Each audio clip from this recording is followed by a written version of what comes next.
তো তোমরা কি আমার মতন অবাক খাচ্ছ যে আমাকে কেন টিভিতে দেখাচ্ছে?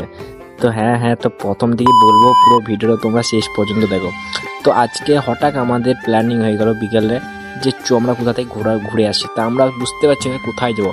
তো হঠাৎ একটা ফোন এলো, আমাকে আমার পিসির মেয়ে বললো যাই আমার বাড়ি আয়। আর যেমন বলা তেমন কাজ, বুঝতেই পারছো। আর আমি আর এগুলা সেই সময় আমাদের বাড়ি বেড়াতে এসেছে। তা বললাম যে চলো ভাই চলো ঘুরে আসি। তা চলে গেলাম, আমরা সবাই মিলে গাড়ি নিয়ে বের হয়ে গেলাম।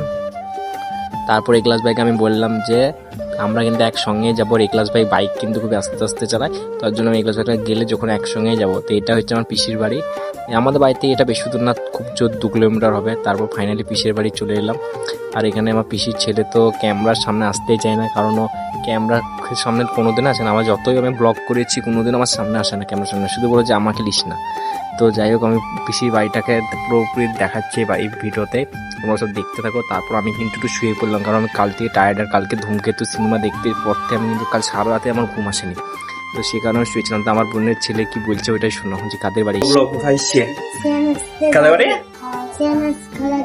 তো এটাতে আমি বসে দেখলাম যে এটা কীরকম নরম। তো এটা তো বেশ ভালোই লাগলো, বেশ বসে আরামে আছে।